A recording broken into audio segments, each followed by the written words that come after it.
So it's currently not Thursday. I'm trying to wish the week away. It's currently Wednesday, and it's like after 3. And what I've been doing today, okay, so for the first bit, I went to my local. So basically, I didn't know what I was gonna do today.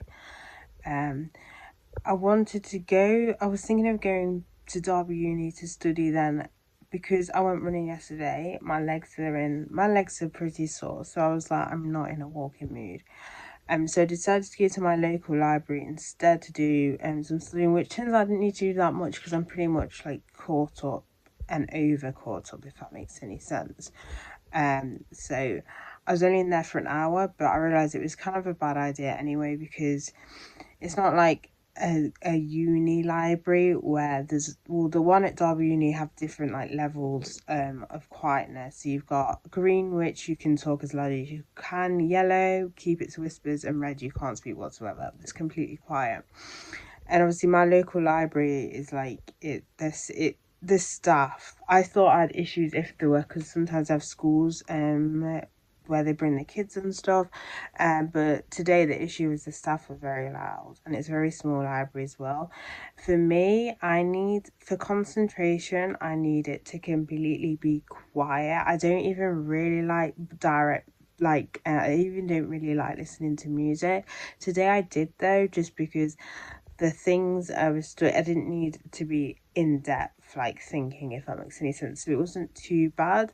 But usually I need it to be more or less complete silence, to be fair. A few whispers are fine, but they were pretty loud, and yeah, anyway.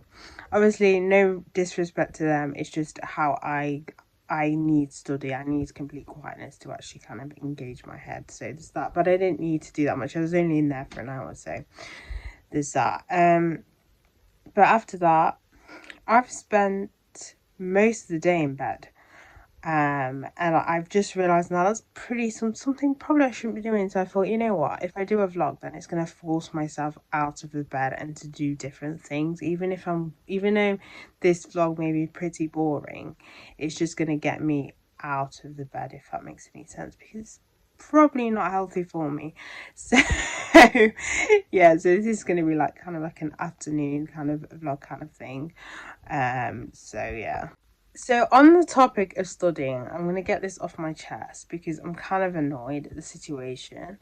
So I felt pressured to complete a TMA one. Now this one isn't marked, so I kind of understand why she kind of want us to kind of get it over with. But what annoyed me is the kind of whole, nothing really was explained, but it's explained actually um further in to the modules. Basically you're given basically modules. Open University, if you haven't seen my video before, it's Open University I'm studying with, so it's all online, and it explains it properly there. So I'm kind of a bit peeved off because I was like stressing and stuff, and on top of that having that glitch that the Open University had where I kept getting reminders of this TMA that needs to be the cut-off date basically was. So that wasn't helping either, so I'm kind of annoyed. So moving forward, I'm not going to be pressured to do the TMAs early. I'm just going to do them in my time and when I feel comfortable and when I've got enough information of what to include. Because obviously this time, okay, it doesn't necessarily matter because it is not marked, so it isn't going to go to my overall score or anything. But it's kind of still peeved me off. So as I said, moving forward, I'm not being pressured to do anything.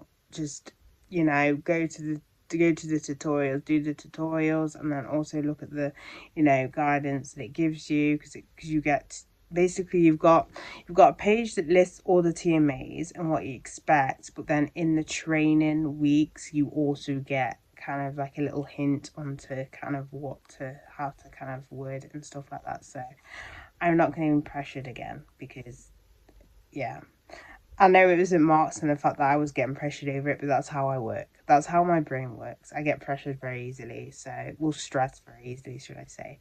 So I'm not going to be pressured to kind of complete stuff early anymore, unless I've got all the details, I'm happy with it, and I know what I'm doing. Fine, I'll get them done early. If I'm not 100% sure yet, I'm not gonna rush it whatsoever. But that kind of peeved me off a little bit, to be fair.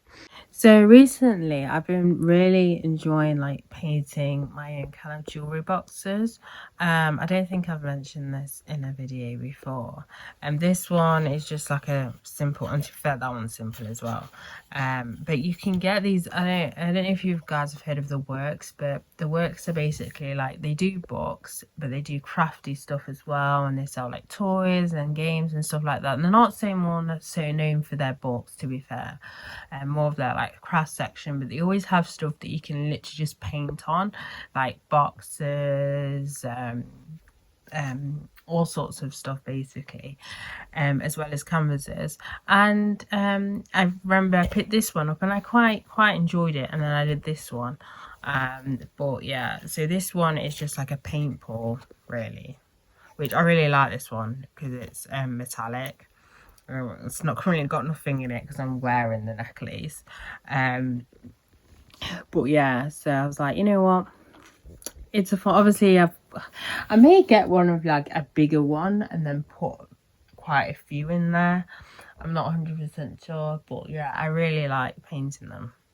But yeah, at one point I was like, should I do this with the necklaces, just give you a free kind of like a free homemade like box, because currently I just stick them in the mesh bags. But then I thought I might then have to put the price of delivery up higher, and that was like a whole thing. But yeah, and I thought maybe selling them. I thought no, because my art is very childlike. Like, would you really pay for something like that? Let's be real. You may pay for something like that, but you probably won't pay for something like this. But yeah, a top tip as well, if you're painting on things, always use like a gesso, because then it kind of acts like a barrier, so the wood doesn't, because wood has a tendency to just soak in colour.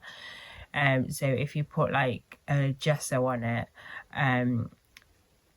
it kind of acts as like what is it, would you call it, a sealant? I'm not sure. A barrier between the wood, and then when you apply the paint, it's a lot more vibrant, opposed to if you just put it straight on the wood and you'd have to use so many layers. But yeah, so that's like a top tip. So I have an idea, but I'm not sure how to kind of go around it. This is more so not for people who watch the video. I mean, some of you might be Christians watching this video, but it's more so for my second channel. But I'm thinking of, first I was thinking of doing it because basically I feel it's kind of like put on my heart to pray for other nations other than the one that I'm living in, like for the persecuted churches and the war-torn countries as well. And because I just feel that they could get forgotten so much, which, you know, it's in our human nature, to be fair, to not think of beyond our own kind of little kind of bubble. So I was thinking of doing kind of like a prayer meeting kind of thing. At first I was thinking of doing it on Zoom, but it'd be very limited because I want it open for everyone, because I want everyone to kind of be, their eyes to be open to connect all these countries and all these people that are currently suffering for following the truth. So it can't, so the problem with that, it kind of closes up the amount of people. And then there's YouTube, but not many people. I mean, we could still pray together, it's just like no one will necessarily be able to kind of like join in with adding their prayers, opposed to what you can do on Zoom and Microsoft Teams. So I'm not 100% sure how I'm going to go about doing that. It might start on YouTube Live, I'm not 100% sure, but it is definitely something that I really want to do. So this idea all first stemmed off from making clay bracelets. So the first one I did was on Israel, then Ukraine, and then Nigeria. And then it kind of was like, I want to do something more really, opposed to just selling flags of countries. Of course, you know, it kind of highlights or sort of shows support more so. But then I thought, instead of just making bracelets, we need to kind of like pray for these, like bring awareness to the point that, it's in the Christians' hearts to pray for these people. So you can buy these, but also as I said, I do want to start something up.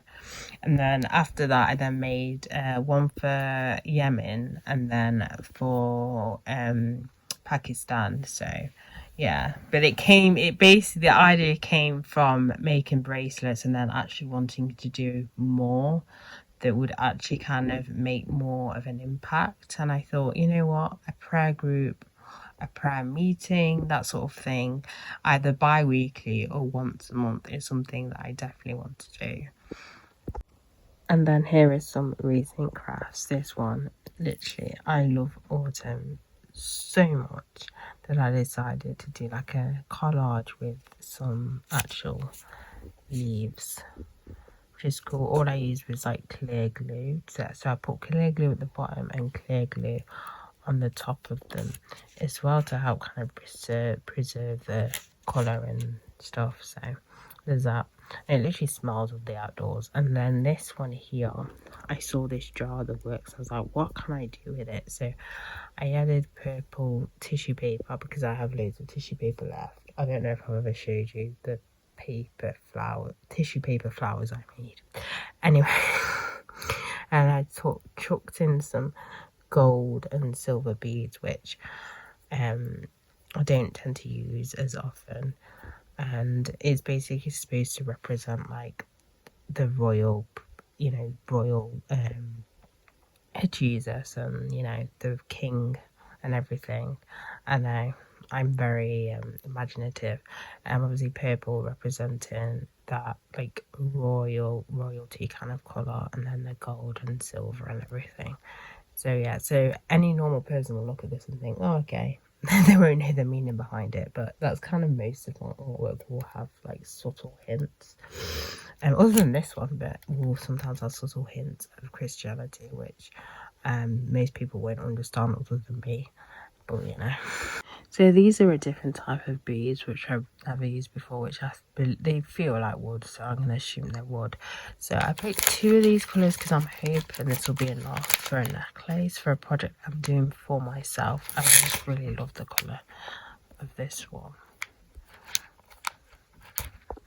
So I finally booked an eye test. You don't understand how many times Specsavers, if you ever get an eye test with Specsavers and it comes to remind you you're due for appointment, they don't give up. They send you so many emails, even still send out letters. It's wow. Obviously it's kind of, you should be getting your eye tested anyway, even if there's no issue, because they can like proper spot if there's any kind of like underlying issues that can happen. If that makes any sense, you can spot things in your eyes basically. Anyway, but seriously, my eyesight, I think it's literally getting worse. I'm misreading things even with my glasses on, but I don't know if that's just because of my brain or generally because of my vision. I actually don't know at this point.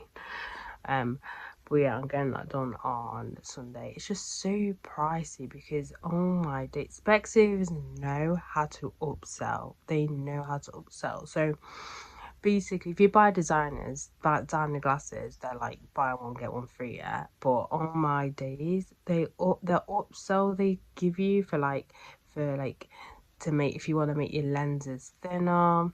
For me, because I go for thick framed lenses, framed glasses anyway, I don't really care about the thickness of the lens as much, because the frame kind of blends into it, if that makes any sense. So I don't usually bother with that. But then there's like the scratch resistance, there's like the blue light thing, and then there's the sun thing, and it's, oh my days, you end up, and it's funny, last time I only did it with one pair of glasses, but they'll try and get you to do it with both glasses, and it's like, no, I'll do it with my main pair. But in the end, I don't really have a main pair because I switch out what glasses I wear so frequently. But yeah, so there's that reason, and plus my glasses are all kind of bent and everything. To be fair, I don't keep them in the glass case, and that is my issue. So I put them in places where I accidentally stand on them or sit on them, more so sit on them, and then they end up getting deformed and everything. So that's my own problem. I'm so annoyed. I wanted to watch a DVD, but I don't know where I put my cable for my Xbox, because I kind of did a whole like rewatch set of my cables, and I put it somewhere and I don't know where I put it. This is literally the story of my life. So what I'm gonna have to do is get my laptop, get the DVD player that's attached to the Mac downstairs, connect it to the laptop. Hopefully I don't need to install anything, and then connect it to the TV. Do you know how much hassle that is? So I'm currently watching Scary Movie 3. I was just wondering what's everyone's favourite scary movie, seeing as I think the rumours are true. We're making another one. I can tell you straight away, my favourite one's probably the original, to be fair. My least favourite one is this one, surprisingly. I prefer this one, the last one they made, to this one. I just find this one so funny, like really. Apart from the scene, spoilers. Apart from the scene, I've never laughed so. When I first saw it, I laughed so hard, where the guy with the deformed hands is like preparing like the food and it. Other than that, it's really not that funny. But yeah, that one's probably my favourite one. This one and maybe that one is my favourite, but that's definitely my least favourite one.